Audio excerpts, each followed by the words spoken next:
All right, everyone. Is everyone all set? Good morning, everyone. Thank you all so much for coming and for joining us this morning. My name is Gabriela Santiago Romero. I am the proud city council member here in Detroit for District 6. I'm an immigrant. I was born in Mexico. I was raised here in Southwest Detroit since I was 2 years old. This country is a nation of immigrants. We know this to be true from our history. And unfortunately right now, immigrants, particularly immigrants of color, are being villainized. I'm here to remind folks that undocumented immigrants pay billions of dollars in taxes. We are an important piece, like everyone else, an important piece of the fabric of this country. And right now we are being divided. I'm here to let you know that we are not deporting criminals. We are deporting everyday people. I got a report yesterday of someone being deported after playing soccer here in Southwest Detroit. He was detained in front of his wife and kids after being here for over 30 years with no criminal record. We are being pinned against one another and people are fearful. Children aren't going to schools. Businesses are having their employees not show up. Their clientele is not coming to our bars and restaurants. This will impact all of us. Not only are we destroying families, we're destroying our community. But we have people who have always stood behind us. We have community organizers, elected officials who actually care to share the truth, to share your rights, to support you, to make a plan. And I'm really, really proud to stand here today with the organizations, the organizers, and our Congresswoman Rashida Tlaib, who are here to let you know what these rights are. So we're here to let you know how we prepare and how we look out for one another, because right now we need to buckle down. We need to look out for every single person in our city, and I'm incredibly grateful to know that we have people in our community that are ready to do so. With that, I'll now turn it over to our Congresswoman Rashida Tlaib. Thank you so much to our councilwoman for coming in solidarity together. What I love is that right now we're in her district where I grew up, where there's 20 different ethnicities in Southwest Detroit. It's an amazingly beautiful, diverse community, a strong community, primarily because of the rich immigrant community. And right across this park is my district, a huge, one of the largest concentration of Arab Americans. And again, both communities together have been things that we brag about as a state when saying that we have, again, these beautiful immigrant communities. We're here to say not on our watch. We're going to protect our neighbors. So not on our watch will you come and use racist policies, using stereotypes to try to depict our neighbors as criminals, as violent people. They are not. They are some of the hardest working, most beautiful, loving community members that you ever find. From being here at Clark Park to even Patton Park to a number of parks for cleanups, our immigrant neighbors would show up. Every time there was any issue in the community, our immigrant neighbors would show up, no matter their status. They would show up. Why? Because they're raising their children in the same neighborhood. They live in the same neighborhood. They are impacted by everything we're impacted by, but they don't say stand aside. They say, no, we're gonna help, again, continue to try to make our communities better. So yes, our immigrant neighbors are now being under attack. They're trying to distract us from everything else they're doing right now at the White House. But I want the current Trump administration to know you're not gonna divide us by stroking fear in our communities and targeting our immigrant neighbors, many of which have been here for decades. But for the broken immigration system that Congress refuses to address, but for that, we again continue to have so many in limbo with their status. You know, these executive orders dismantle asylum and humanitarian parole. They ban all refugees, even those who have waited patiently for years, had flights booked, were already cleared to resettle in the U.S., turning their backs on those folks, fear persecution. We promised and said, this is a safe haven. We welcome you. They've already laid out the groundwork for another Muslim ban. They're now sending ICE to schools, hospitals, and churches. It's horrific. I want you to know these sensitive locations matter. When we had illegal action by immigration at a school right down the street here, 80% of the students did not show up to school the next day. There's real impacts in our community when we do this kind of only enforcement criminalization and militarization of our neighborhoods. You know, even as they try to override the 14th Amendment of the Constitution and birthright citizenship, which the courts have declared unconstitutional, again, going after people like my mother, like our mothers. Again, those individuals in fear of, well, I guess I better have my passport in my hand. I better hold my immigration documents in my hand. That's what's happening to our communities right now because of this. It fixes nothing that is broken with our immigration system. All it does is promote hate and divide. And his current immigration, again, system has been broken, but one of the things that I know, you know, to call our immigrants that are coming here as some sort of, for a better life, that some sort of our family or some sort of invasion, that they're coming here to hurt us. They're not. We have a system that says, we need you, we want you, but then you go and turn around and criminalize them. Why? You want to distract us from the fact that you're making your billionaire friends richer. You know, I saw with my own eyes, I was pregnant with my second child, as I saw rogue ICE agents, and that's exactly what happens sometimes, going door to door with no warrant, putting fear in our community. For days, we had to calm the community down. And that's under a previous administration. So imagine now what is happening. We're getting calls all the time from nonprofit leaders saying, we're doing this work in a school, should we stop? We're doing this kind of outreach, should we stop? You absolutely should not stop. Continue to serve this beautiful community that, again, continues to show up for all of us over and over again. It is important to know, no matter your immigration status, and I want my residents to hear this, and all of you to share this with our neighbors. No matter your immigration status in the United States, you have constitutional rights. Very clearly you do. Even if you are undocumented or in between statuses, please stay informed. We're here because we want to say not on our watch, but we're here to also train you, educate you, and help you understand what those rights are. One, do not open the door if an immigration agent comes knocking. ICE doesn't have a right to enter your home, y'all. Be very clear, without a valid warrant signed by a judge. You can ask them to slip the warrant under the door. You gotta see it first, and make sure it's signed by a judge. Make sure it's not some little memo or little flyer signed by a judge that they say they have a right to come into your home. And by the way, Americans, this will happen to you too. They're gonna come knocking on all our doors. If again, we don't understand what our rights is, we gotta push back.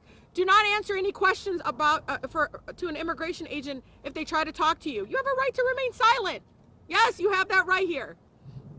You don't have to sign anything. And as a former immigration attorney, it's one of the first things I say. Do not sign anything you don't understand. You don't have to sign anything. You can't be forced. You don't even have to hand over documents without first speaking with a lawyer. You have a right to say, I want to speak to a lawyer.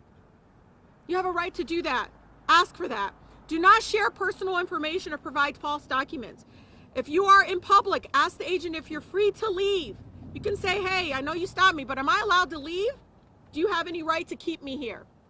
Again, it is important to everyone in our community to understand this. You know, it's really despicable that folks with accents that have been here 40, 50 years asking me, are they gonna deport me? You're a US citizen, no. But just think about that for one moment. That's what's happening when we continue to vilify and use racist tropes and stereotypes about our immigrant neighbors, and to make the American people think this is what's going to fix our economy. No, it's not.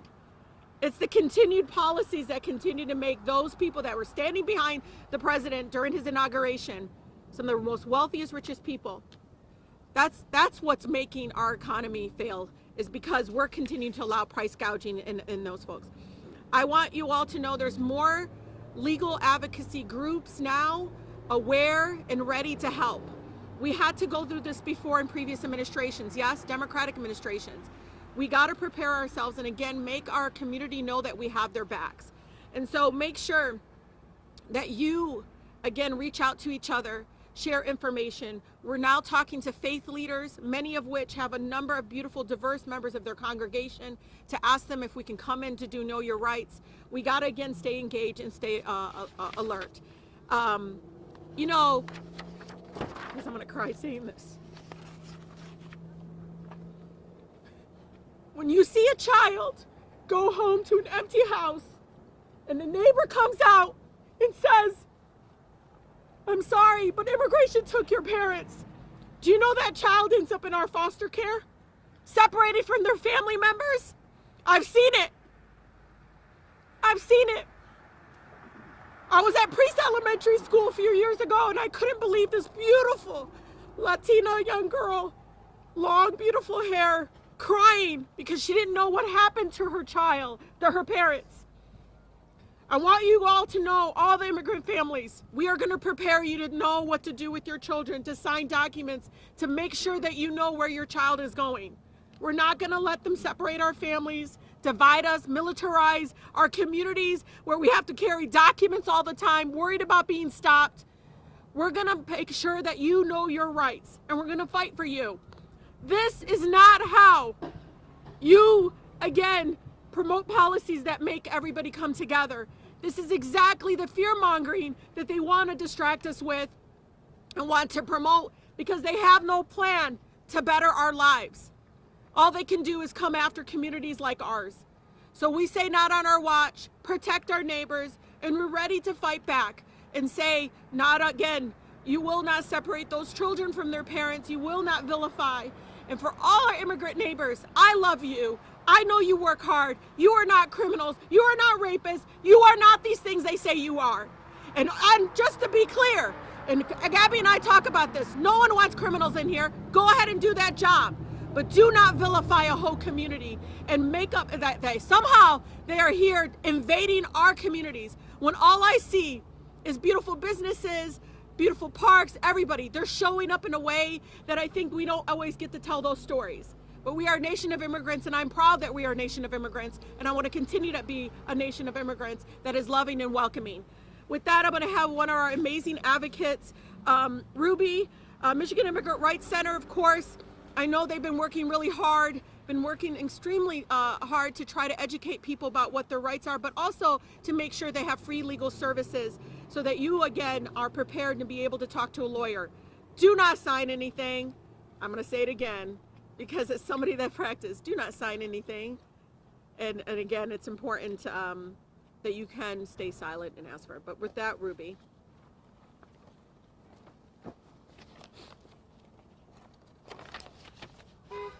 Thank you. Ruby Robinson, Senior Managing Attorney with the Michigan Immigrant Rights Center. I don't have magic words that prevent immigration enforcement. However, the Constitution, which today is still intact, ensures certain protections for everybody in interactions with law enforcement, regardless of immigration status, and those definitely can be invoked and followed. And communities and individuals can successfully push back against these unprecedented attacks that we are seeing every day. Just yesterday, Tom Homan, the border czar, said that Chicagoans are very well educated on knowing their rights and making it more difficult for ICE to do its job. That happens here in Michigan, and it can continue to happen in Michigan. So again, what Representative Tlaib talked about with knowing your rights is critical. I do want to talk about some policy responses in a moment, but again, on an individual and family level, there are things that every single person can do. The first is make a plan. In emergencies, we are flustered. We don't think clearly. If you can take some time in advance and think about what needs to happen to your family, what needs to happen to your children, what are the medications that they're on, write this down, right? We get flustered when we are nervous. And so if you can have a written plan in advance, do it. Share it with others. Talk to your family, talk to your children, talk to your neighbors about what happens if you are not there when they are coming home from school or to pick them up from school. We have great free materials on our website. It's called Preparing Your Family for Immigration Enforcement. It's available in Spanish, English, French, Arabic, Bangla, Pashto, Dari, and Kinyarwanda, and we can make it in more languages if it's needed. MichiganImmigrant.org, it is there. Again, there's a fill-in-the-blank form for that type of thing. If you have children, talk to them about what it means if you are not available to care for them. And in that packet, there is a delegation of parental authority so that somebody else can care for your children if you are not able to do so. That is valid for 6 months once it is signed. Again, it is an incredible power to give somebody else the care and control to raise children. So again, be careful with that power. It's free. It does not need to be signed by a notary. It can be signed at that last minute. So you can prepare it and sign it, God forbid, enforcement happens. Get passports for your family members. Register them with consulates. Doing these types of things from detention is really difficult. So again, to the extent that you can prepare in advance, do so. Remember, everybody, as Representative Tlaib talked about, has rights in terms of enforcement when law enforcement shows up. Law enforcement cannot enter private areas. That is your house, private areas of businesses, private areas of schools, private areas of churches, or any other type of location without the owner's permission or without a warrant, period. So either somebody lets them in or they need a warrant. ICE's focus is civil immigration enforcement. They do not conduct criminal prosecutions. It is exceedingly rare for ICE to have a warrant signed by a judge because they are focused on civil immigration enforcement, not on criminal matters. If they have a warrant, great. Slide it under the door, show it to the video doorbell, text it to you, have the officer send it to you or talk to the attorney. 99% of the time, they will not have a warrant. You do not have to let them in. And know that family members, if they're in the house, if a child opens the door, that's the same thing as if you are opening the door. So instruct and teach your family members the same thing. Everyone has the right to remain silent and the right to interpretation. If you do not speak the language of the officer, ask for an interpreter. It is your right. Do not sign anything that you do not understand. If you don't ask, you won't get it. Ask for a translation. Ask for it to be interpreted. They are required to provide that to you.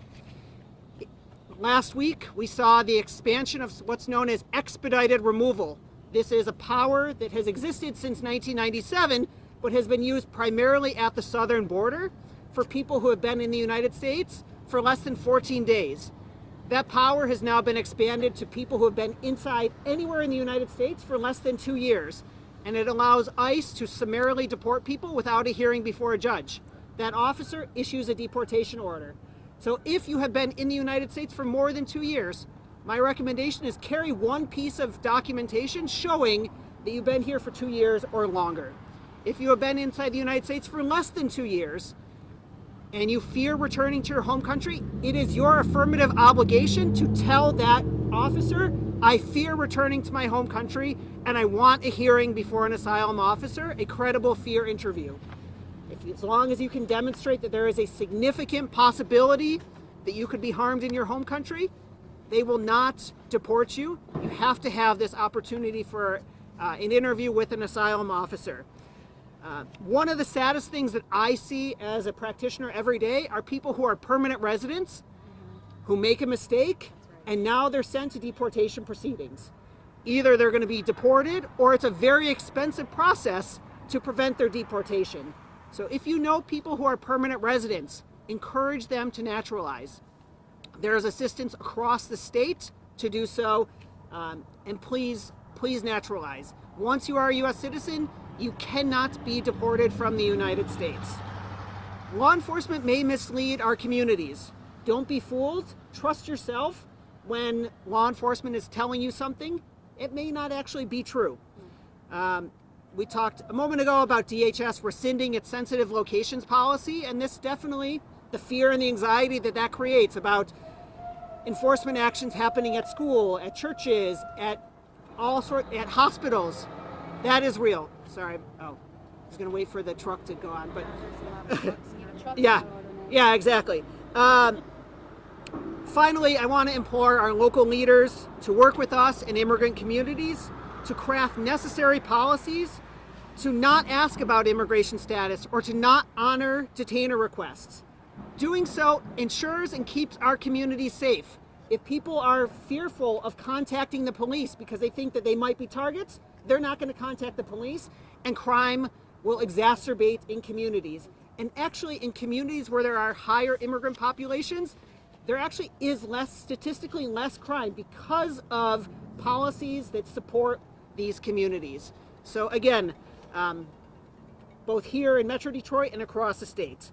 And, despite, and I'll close because I know we have lots of other wonderful speakers, the shock and awful tactics that we have seen over the past week will continue. They are designed to create division, sow fear, create chaos, and paralyze us. We have rights, and we will be here to respond to all of these actions moving forward to protect our communities. Thank you.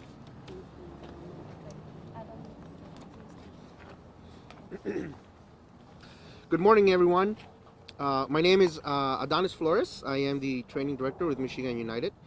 And my name is Adonis Flores, Adonis Flores. And I am a former undocumented immigrant. I grew up here in Michigan since I was 8 years old. I know what it is like to be a child, being afraid, not knowing if your parents are gonna be detained. And that's what our kids are living with. That is why Michigan United is working right now to do Know Your Rights trainings all across the state.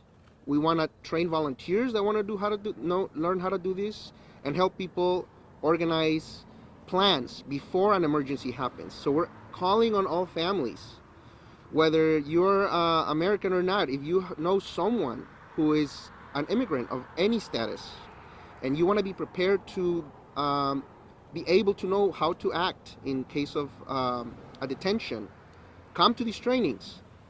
Contact us and we'll train you so that you can also spread this information to your friends and neighbors. We want people to be informed, and we want to get them to get this information safely. We want to end all of the unnecessary alarms. However, we also want to call on all of our elected officials that are not here to grow a spine. Are you going to be enablers, or are you going to stand up for our communities? Leaders across the world are taking action, are being firm and putting a stop to the crazy demands of Trump. We need our leaders here in the country to do the same. This is the time that you're going to be judged on whether or not you were an enabler to a president that is trying to erode our constitutional rights, or whether you stood up with our communities and defended our Constitution and our civil rights. So this is a time for you to make that choice. There's policies that you can decide not to participate in that are optional to protect our communities. There's policies that you can implement in your communities to increase safety and protection of everyone, including immigrant families. So this is the time we're calling on all elected leaders. This is the time for you to take action. And if you're not here, if you're not in this press conference, if you're not taking action, then you need to make that decision now.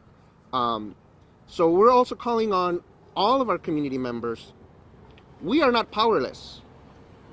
Latinos alone in this country, we would be the 5th largest economy if we were a separate country. We have economic power. That does not include the economic power of other immigrant communities or of the Black community, Black Americans. But we have economic power, and if party leadership ignored the political power that we have, and the other party is coming after us, and if it's necessary for us to use our economic power, then we must use it. But we must protect each other. We must use what's at our disposal. Knowing our rights is the first step, but we also need to be ready to stop all these policies that are coming down the pipeline, all these bills that are going to be tried to pass in Congress. Some of them are terrible bills that are just going to erode our constitutional rights. So we're calling on all leaders and all community members. This is the time for you to step up and take action to protect our constitutional rights. Thank you, everyone. Assalamu alaikum, everyone. My name is Dr. Sadie Sarr with the African Bureau for Immigration and Social Affairs, known as ABISA. You have heard my colleagues and friends talk about what policy look like. You have been in the news, you have been seeing it happening right in your neighborhood. So what I want you guys to remember is that these measures that you have heard from are not just extreme, but they are reinforcing a system of oppression that have already existed in this country and that is now being expanded to everybody that sounds or look or must be foreign, right? The deployment of military forces and ICE raids in our communities is here to terrorize our communities, to disrupt the life and erode the trust that we are supposed to have in our elected officials. Nobody want to wake up in the morning and wonder if they want to go home and their father is not there. No parents want to walk out the door thinking, if I turn the corner to go to the grocery stores, I might not see my child again. This is not something that we talk about. This is not something that we are supposed to prepare our family for. This is not something that we even dream in our worst nightmare. However, today, this is what this new administration, once again, is trusting upon us, and it is being left to us, immigrant communities, to face and respond to. These policies do not exist in a vacuum. They are built on our long history of exclusion, you know. And in a city like Detroit, where immigrant families most likely are mixed, it is very dangerous that elected officials in our city use rhetorics that are divisive.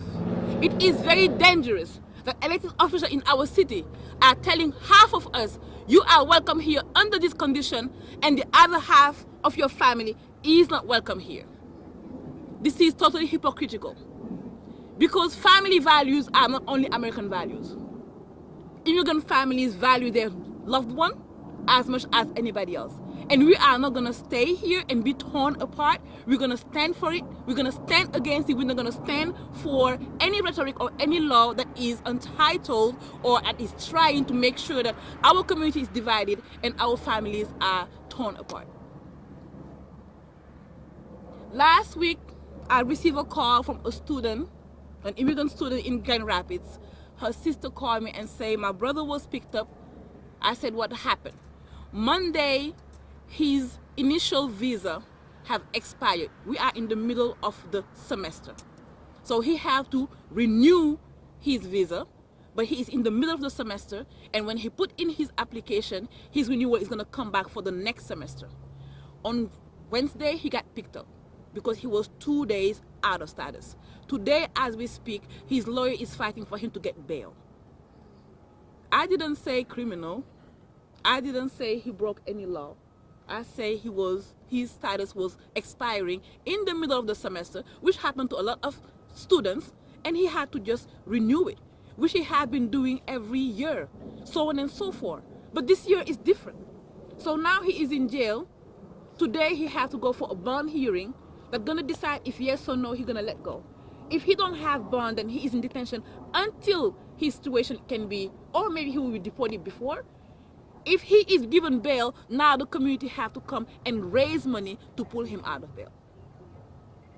And those are the people that this administration is targeting. We have a family member, a child who is 21, who filed an application to help his father get his paperwork. And they picked up the father. So right now we also have to ask for support, to call lawyers to try to get him out of detention. These are the tactics that are being used against your community members. This is what is happening in your community. So if you look at those videos that are showing these people and say, oh, here are the criminals, please knock at your brother's door, knock at your neighbor's door and ask them what do they need. Do not sit around and be like, well, I don't understand. They don't speak my language. I never know. You know, today you're not sure of who is who. If you want to be sure of who your neighbor is, go and ask them. But you should not even wait till today to find out, because they have been living in this community for 40 years. So you should know who they are. And because you know who they are, you know if this is happening is right or not. So what we're asking you guys today is to stand up and stand for your community. I want you guys to stand up and stand for your neighbors. I want you guys to go check on your neighbors. I want you guys to go on grocery run for your neighbors. I want you guys to go pick up their prescription and go pick it up from the pharmacy for them. I want you to write a letter to your congressperson, to your elected official, and ask them not to stand for these policies. That's what you can do, and you can do it today, and you don't need anything else to do it but a heart. So I'm calling on you guys to use your heart and make sure that your neighbors are safe and they are free. Because once they finish coming for us, who else do you think they're gonna come for? Right? Say it. Who else do you think they're gonna come for? We are just the front line. But we are not the one that they're gonna stop for. So don't wait till it's happened to you to say what happened. You were sitting in the sideline and you were watching it happen. You were watching it happen. We are not gonna stand for it, but it is only gonna happen when you guys allow it to happen. So it's not only us. We are gonna do our due diligence, but it's all of you guys here. Do your due diligence and make sure that our communities are intact. Make sure that our families can still get together when the summer gets in here and party and hug on each other like we used to do. Thank you so much. Spell your name. Spell your name. Seydi, S-E-Y-D-I, last name Sarr, S-A-R-R.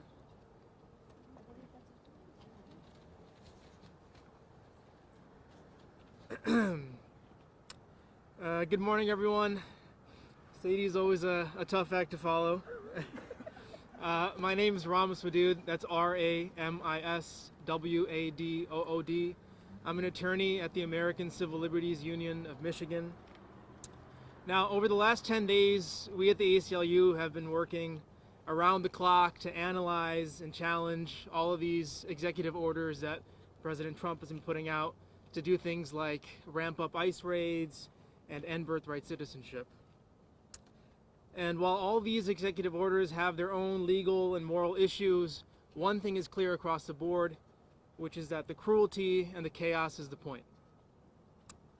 But while these executive orders are creating chaos and terrorizing our communities, it's our job at the ACLU to remain calm, cut through all the BS, and remind everyone that you have rights. And I'll drive the same point home that my friends here did, is that regardless of your immigration status, regardless of your criminal history, regardless of what Trump says, you have rights under the Constitution. A lot of them, actually. Congresswoman Tlaib and my colleague Ruby mentioned a number of rights. I'll just drive home two really important points home, which is that if you're pulled over in your car, if you're stopped on the street, you have the right to remain silent. Just tell the officer that you wish to remain silent. I promise you, you are much better off remaining silent than giving any false or misleading information about your immigration status or anything else. You have the right to remain silent. And I know a lot of folks are choosing to stay home these days. I understand that. If immigration comes knocking at your door, you have the right to keep that door closed, like the other folks here said. Ask for a warrant. They can slip it under the door. They can show you through the window. Make sure you ask for a warrant that is signed by a judge. ICE does this tricky thing where they sign their own warrants. That is not a valid warrant. Make sure it's signed by a state or federal judge. Look for that court name on that document. And so make sure that you remember these two important rights, the right to remain silent and the right to keep that door closed and to ask for a warrant in a language you understand. Now, there are a lot of other rights that Congresswoman Tlaib mentioned, that my colleague Ruby mentioned. I'd point you again to the Family Preparedness Guide that Ruby mentioned. There are materials on our website, aclumich.org. But one thing is clear, is that Trump or ICE cannot take these rights away. And if they try, rest assured that the ACLU is ready to fight. We've been here for over 100 years. We've been here through 19 presidential administrations. We are not going anywhere, and we are ready to stand in solidarity with the other folks up here to protect our community. Thank you. Sure. Yes, we can take questions now. Thank you. Well, if anyone has any questions.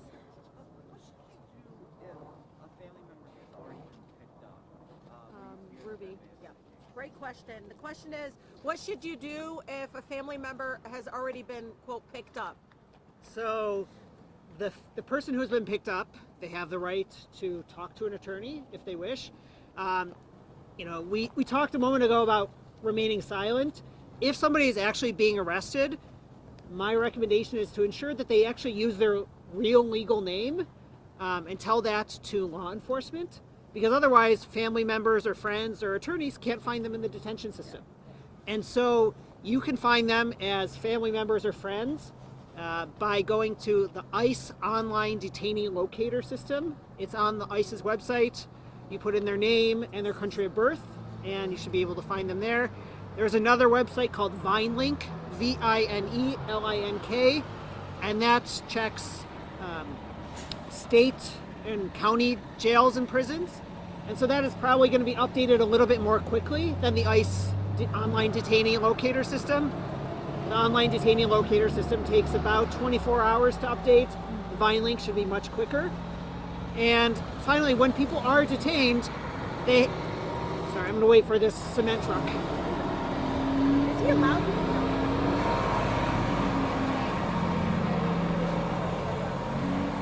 All right, sorry about that. If somebody is detained and in custody of ICE in Michigan, they receive a packet of information, and inside that packet is actually our phone number where they can call us for free from detention.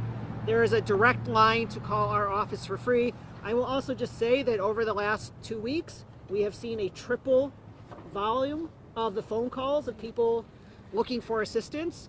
And so we have a lot of materials on our website. Check there first before you're calling us. If you want a Know Your Rights guide, if you want some other information, we want to keep our lines open specifically for people who are detained so that they can actually get the legal advice or assistance that we're able to provide. Yeah, and I want to add, your member of Congress has access to some of this information. I do not represent every single immigrant in Michigan. There's members of Congress that need to know this is happening in their backyard, and so I want to encourage you. So we already get calls, and we try to track. Of course, we work with the Michigan Immigrant Rights Center because I know they have access into some of the detention centers. But I also would really highly recommend that if your family member is detained, you're not sure where they're at, to call your member of Congress. They're a federal public servant that has access to some of these various agencies. That question. Go ahead, please. Can you give us a sense, do you have any sense of numbers of increased activity? What kind of activity? Is it mass raids? Is it individual arrests? I'll wait until this truck's fed and I'll repeat the question. So the question was, do we have a sense of the numbers, number of raids, things like that? No.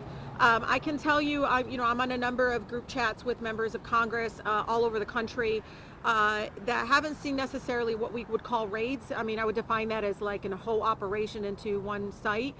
But what they are seeing is a lot more presence. What we see in Southwest Detroit is, and maybe it's heightened, we're not sure, but it's patrolling the neighborhood, not the border, where you could see in ACLU did a wonderful study showing that the majority coming in illegally or undocumented were Canadians, just so people are clear. No, I'm not joking. It's look it up.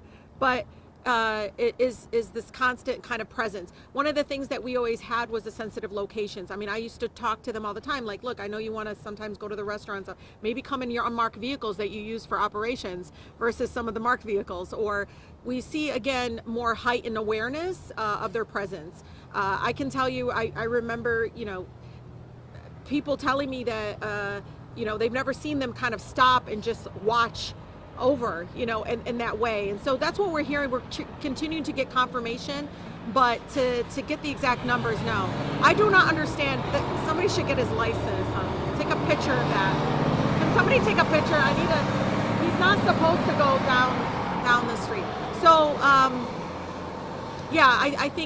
I think we're going to get more information later. One of the things I love about ACLU and others, that when they do file the FOIAs, they actually get more information than when members of Congress gets out. No, it's true, and it's really unfortunate. But yeah, we don't have the exact numbers if there's actual operations, but we know that we're having an emergency call today. It's one of the questions I have is it confirmed whether or not the Trump administration has given them quotas? If they gave them quotas, then I think that is going to be incredibly dangerous.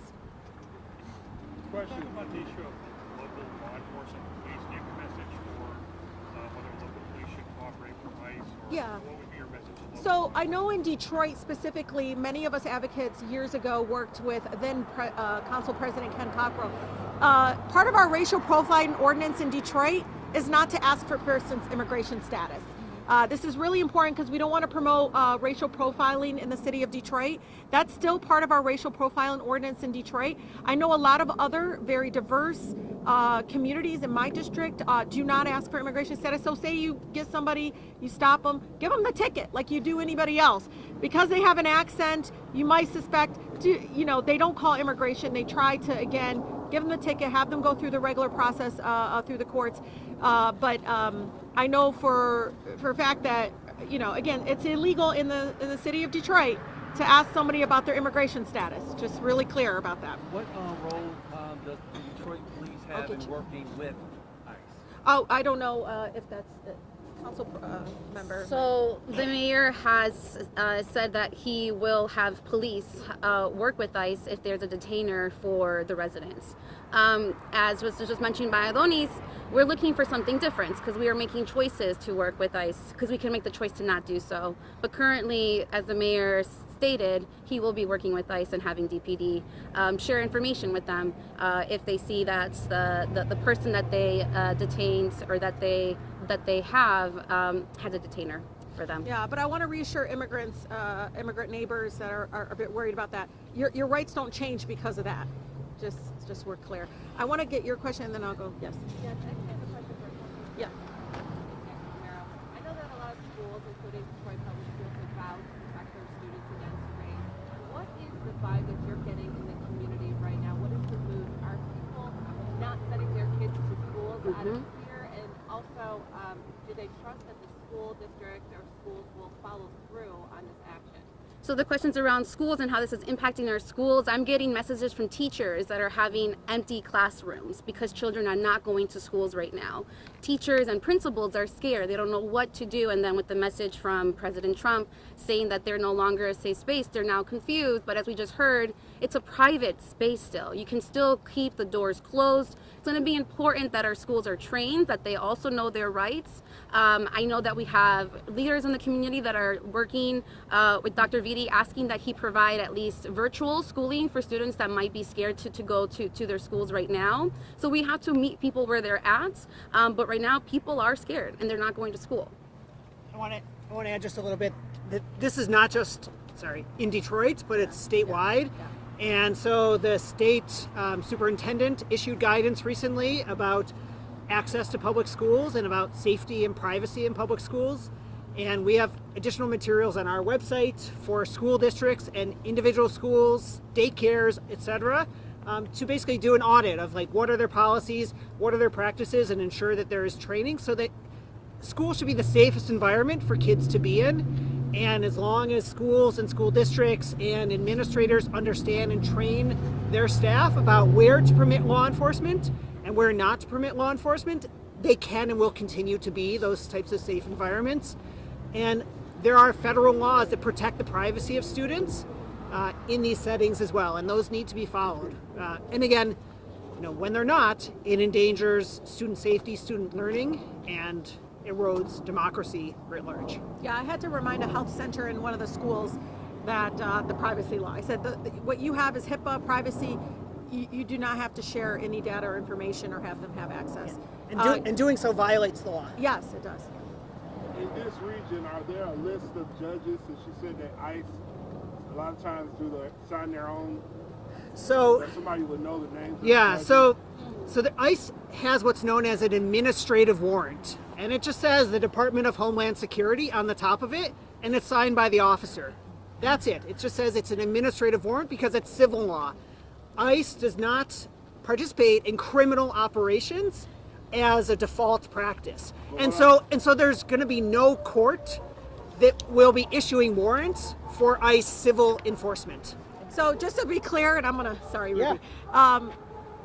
You're not going to, so in some of the warrants that are real, it's for criminal. And they'll have, and I've seen those though. But that's the way, but he's saying that administrative one signed by, that's not the same thing as the criminal warrant that you'd be looking for. Any other questions? By the way, I just want to offer, if you are ethnic media, Spanish media or anything, Ruby is fluent in Spanish. I would highly recommend having him, especially on the family planning. No, it's really important because that is just some of the questions we're getting is, you know, what happens to my kids and so forth, and can provide and maybe answer questions. Sorry, I offered him up, but it's really important. Also, if we're reaching out to Arabic speaking media, anything like that, again, it's anything we can do to try to reach out to people, because I know even if we try to do Know Your Rights forum in our communities, people are going to be scared to come out to attend. Any other questions? I got one last one. Yep. Have we had any issues of overzealous agents coming in and making wrongful arrests? So that's kind of the problem, and that's what's happening. They're being emboldened to take action, and that's the biggest fear that we have right now is agents that are gonna go rogue, and we've seen that happen before. So yes, it's definitely a possibility. The last thing that I want to mention is if you want to order these red cards, these are Know Your Rights cards. They can find them online, print them out. My office has ordered some as well. If you want to reach out to our office, we can give you a stack. They come in multiple languages, but this is what you should be carrying around with you. If you don't feel comfortable speaking English, don't feel comfortable speaking with an agent, you can go ahead and show them this card and remain silent and wait for help. But thank you all so much for coming. If you want to speak to any of us, just let us know. Just for the overzealous sakes, just so you know, there have been whistleblowers. I've talked to one, absolutely. And by the way, that's continuing and even prior administration of folks illegally patrolling in sensitive locations, you know, very rogue, kind of doing stuff on their own, trying to pick up folks.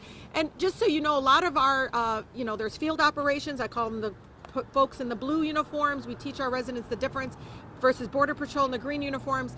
Some of them, you know, to be fully honest, they were already violating certain things. We would have to report it, but a lot of our residents wouldn't even know if they were supposed to be out there or not.